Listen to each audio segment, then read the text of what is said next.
and welcome back to the network, where today we're going to be taking a look at another product from overseas. This time it is not from AliExpress. Funnily enough, I think we've kind of exhausted the whole AliExpress pool of stuff, so to speak. But yeah, today we are taking a look at a product from Temu, actually, and that product is none other than this online gaming handheld. Now, when I saw this thing for the low price of $22, I was just like, you know what, we got to pick this thing up and take a look at it, mainly because we have this picture of Kratos from, I think, a PS3 game. So yeah, we got to see what this whole thing sort of entails. But without any further introduction, let's take a look at sort of the packaging and get a little idea as to what we are in store for. All right, so starting up at the top, it does say Model J36 Ultra, along with Online Gaming Handheld, which is a beautiful name for this sort of product. Then it says Resolution Screen High or High Resolution Screen, if you want to read it that way. There's eye protection, and it's 640 by 480, so you got a 480p screen on this bad boy. Down at the bottom, it just says wow. Then taking a look at the side, it kind of goes over some of the button placements, your DC, your OTG, or whatever that means.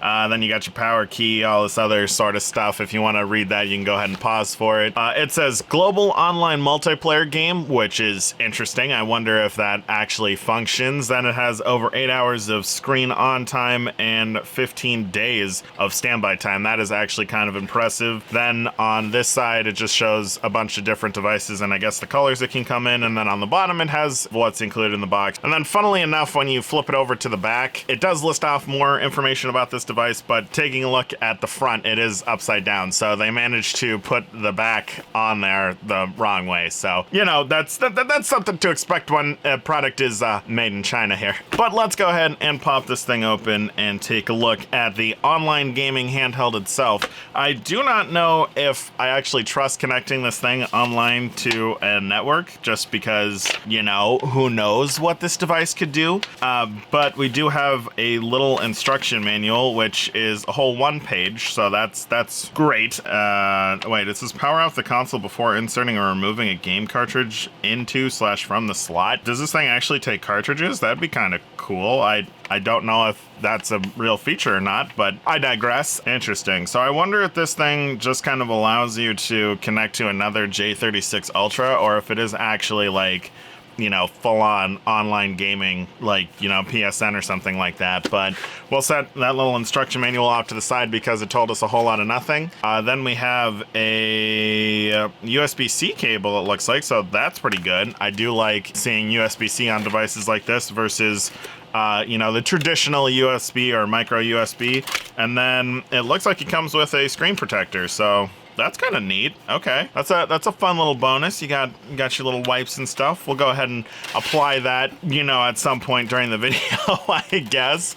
And then we have our device itself. Now, I did order this in black. However, the seller did reach out to me and say they were out of black ones, so he wanted to verify if they could send it in a different color, and I said yes. So we have a white one here, and first impressions, it is a... Oh, there's a screen protector on here, because I was going to be like, okay, this screen is kind of scratched a little bit, but down here at the bottom there is a tab to peel it off. But yeah, first impressions, you can click the sticks in. They feel pretty good. These actually feel like kind of like Joy-Con analog sticks, so that's kind of interesting. You have A, B, X, and Y, a D-pad, which feels okay. I would say this isn't the worst D-pad in the world. It feels better than like the GameCube, but not as good as like an NES or a Genesis D-pad.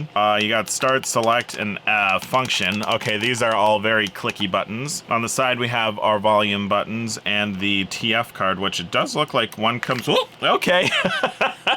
All right, that thing just shot right out of there. But as I was saying, it does look like it comes with one included. It is a 64 gigabyte micro SD card. Oh my God, I just cannot believe that thing literally launched out of the side of that. That's kind of funny. On the back, just some information about the battery, and this sticker isn't even aligned properly. Don't know how well that comes up on footage. And then you have all of your extra buttons on the back, along with the power and a R button. But I am not seeing a cartridge slot, so I don't get exactly what that was talking about. So it seems like a lot of lies, but we will go ahead and turn this thing on and see what we are greeted with. Okay. So far that screen does look really good. It is a TFT display, so if you've ever like modded a Game Boy screen, this is pretty similar to that. You do have a little boot screen. Ooh. Oh, okay.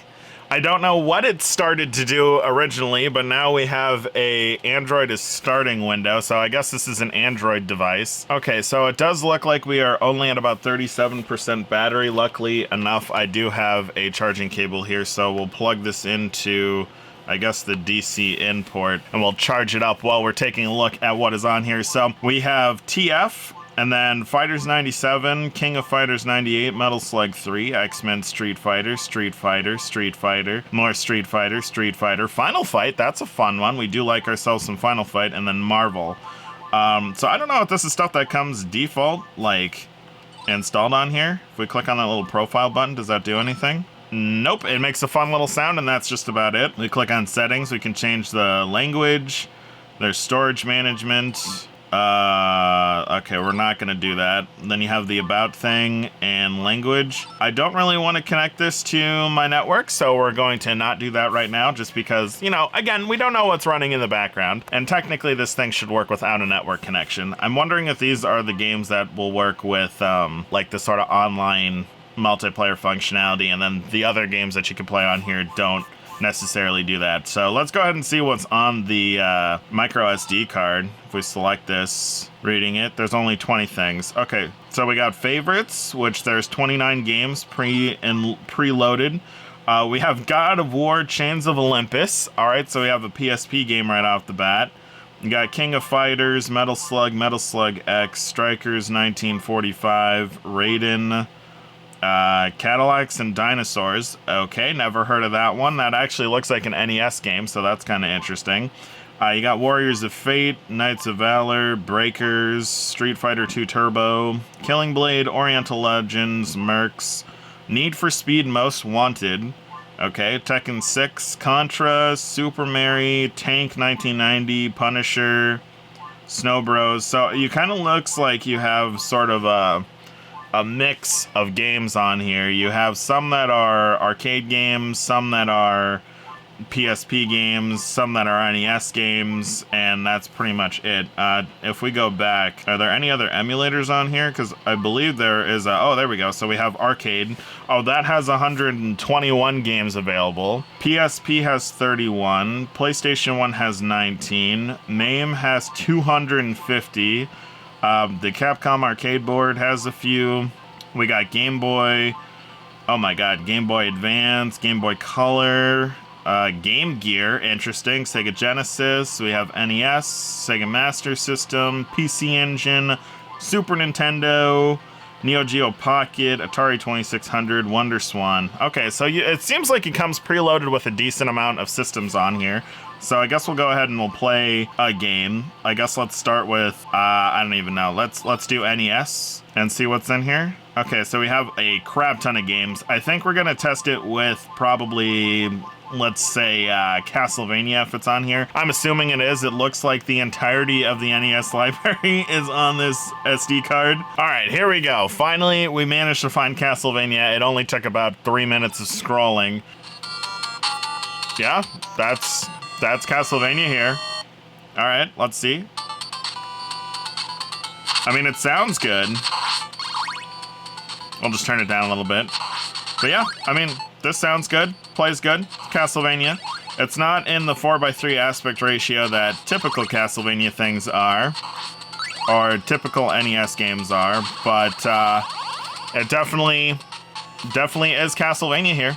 Can't mistake it for anything else. So as for like the gameplay, it feels responsive. This feels just about how it would if you were playing it on an actual NES, which is good to see, because sometimes when you do like emulator devices such as this, you know, the emulation can be just like a little bit off, and that can make kind of big issues when it comes to the sort of playing experience. I am impressed so far, but you know, that is an NES game, so obviously you can't really go too wrong there. Let's see if we can go back to the main menu. Okay, so your click function, it has save states. Oh, you can change it from full screen to 4:3. Okay, so if you wanted to get a 4:3 thing. Graphic settings, you can change the quality. Okay, interesting. We're gonna go ahead and we'll exit the game here. I'm kind of curious as to what these sort of like, I guess, arcade games feel like on here, and mainly like PlayStation, because that seems kind of interesting that, you know, a $20 device like this can emulate PlayStation games. That's impressive. I guess we'll try PSP first, though. I'm kind of curious as to what we have on here. Is there anything good? There's Angry Birds for the PSP, so I guess there's something. Let's see. Arcade darts. So far, it doesn't look like anything is... Oh, never mind. Here we go. We have God of War, Chains of Olympus, and Ghosts of Sparta. Wanted Spider-Man. Okay, I like how this one's... It's the PSP, and then that is literally like the PS4 Spider-Man. I'm curious. What is this? Because I highly doubt that it's going to be the PS4 Spider-Man game. There is no way in heck that this thing could be running that. Okay. Oh, yep. Nope. It is Web of Shadows, Amazing Ally Edition. Okay, what is this? Running slow. Try frame skips. Sound choppy when slow. Okay, I don't know what that is. So we're loaded in here. We can click new game. We'll go ahead and we'll click amazing, I guess. I've never actually played the like PSP port of Web of Shadows, so I'm kind of curious as to what this entails. Oh, are we getting audio glitches? Welcome to Spider-Man, Web of Shadows, da-da-da. Oh, yeah. Oh, yeah. Oh, yeah, that audio does not sound good whatsoever. Oh, yeah, no, this is totally running in slow-mo. I think this game is a little too much for this little RJ or J36 to do. Okay, we just gotta skip through all this. Okay, so technically it's, like, playable. It just sounds like Peter's a little drunk. That's actually kind of funny. Okay, so let's go ahead and leave this game real quick.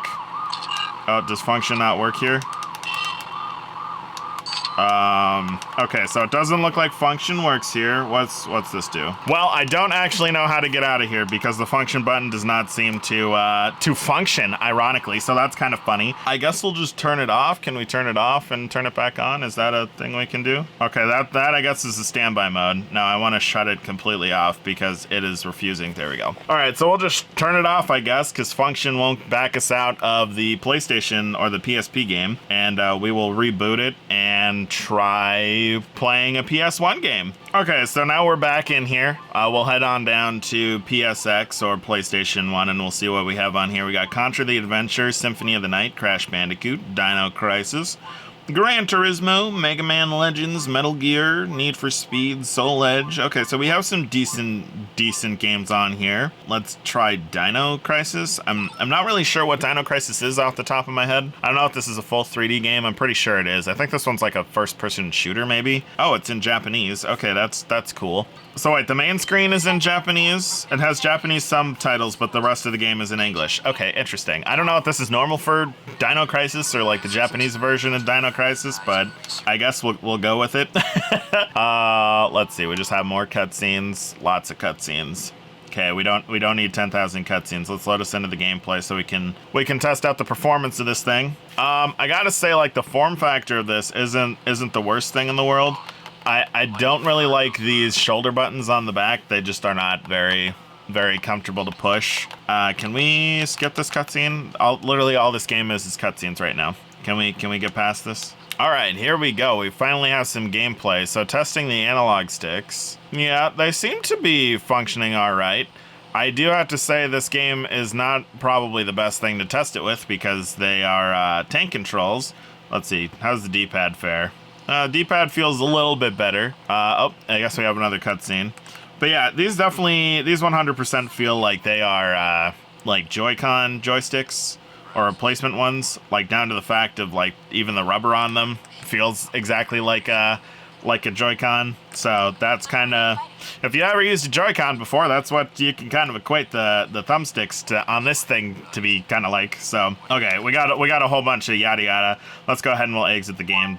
Dino Crisis is not the best. Let's do Crash Bandicoot. Crash Bandicoot just hops you right in the gameplay. Dino Crisis, I guess, just has a lot of explanation. Oh, okay, so you can play 1, 2, or 3. I wonder if this is a modified ROM or if this was like a just a normal thing that released. I don't know if there was a Crash Bandicoot 3-pack on PlayStation. So I guess if you know that, go ahead and leave a comment down below because I'd be curious to know. I do have to say, the more that I'm playing on here, I don't know how well the screen is sort of like comparing on the video, but in person, this screen does look very good.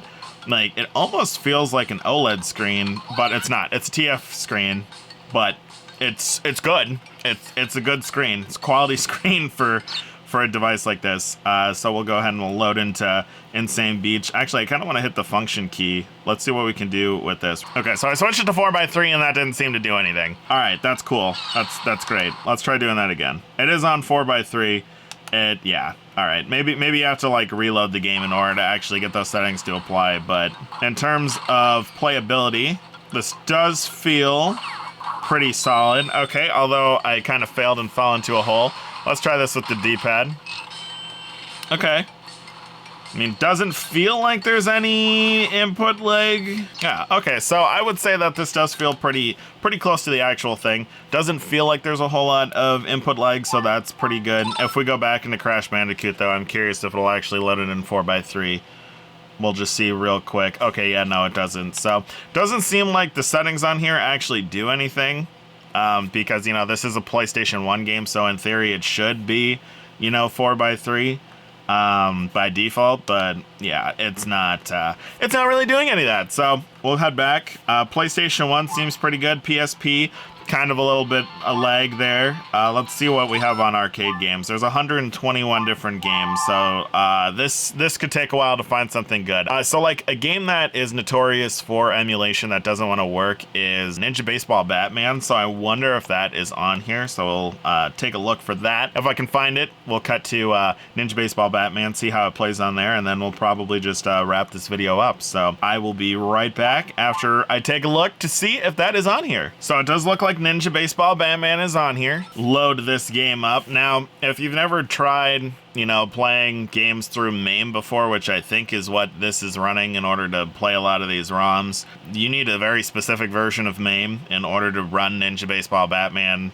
correctly. Otherwise, you get a lot of audio glitches and stuff. Okay, it is running slow. So this does not seem to be running the correct version of MAME for Ninja Baseball Batman. Yeah, so pretty much what happens when you're using an incorrect version of MAME with this game is all the cutscenes and the audio kind of is screwed up. But then once you get into the gameplay, it actually works okay. So we'll just see if we can get past this point. Does not look like it. So this must be like a really incompatible version of MAME here, because this is just not running at all. We're gonna go ahead and we'll exit the game real quick because Ninja Baseball Batman does not work, which is a big sad because that is a really fun game. So I definitely recommend trying to play that at some point. Definitely not on this device because this does not seem to run that very well. But let's see what else we have on here. Another arcade game that we can test. Okay, so under the MAME section, I found Alien. This is a game that we played on the channel already. We did a live stream playing Aliens and Aliens versus Predator, I believe. That was a little while back when we did our Aliens month. Let's see. How is this running? Is this running okay? Yeah, it's definitely a little slow, and it seems like there are a few audio abnormalities. If we turn this up just a little bit, then you'll probably be able to hear it. Like, yeah, we totally have the audio cutting out during this. Yeah, so I'm starting to wonder, like, is that this device that's at fault? Because it doesn't feel like it's laggy. It just seems like it's using an incompatible version of MAME or something for these ROMs, which kind of sucks because, you know, right out of the box, you'd expect everything to just be working pretty flawlessly. Again, this is a thing off of Temu, so I guess you can't be too aggravated again with it because it was, again, only like 20 bucks, but yeah, there definitely seems to be a few emulation artifacts or issues with this. NES games seem to run pretty well. I'm assuming that SNES games will run pretty well, but anything that's a little more CPU intensive, like the arcade ROMs, do not seem to want to function there. But yeah, that is pretty much it for the J36 Ultra, aka the online gaming handheld. So if you want to pick one of these things up for yourself, I'll go ahead and have a link down in the description to Temu, and then you can grab one of these. I mean, if anything, it's a really good screen and it plays NES games well, so you have that going, and it also plays PS1 games pretty well too. So if you wanted a portable like PS1 / NES / Super Nintendo, and you didn't have, you know, say like a a modded PSP or 3DS, I guess this would be a decent alternative for you, but that'll pretty much do it for this video. So thank you so much for watching. If you enjoyed, remember to drop a like and make that subscribe button glow so that you don't miss any future content. And if you have any suggestions for things you want us to take a look at off of Temu or AliExpress, go ahead and leave that down in the comments or pitch at our official Discord server, link down below in case you're interested in stopping by. And with that, I'll see you in the next one.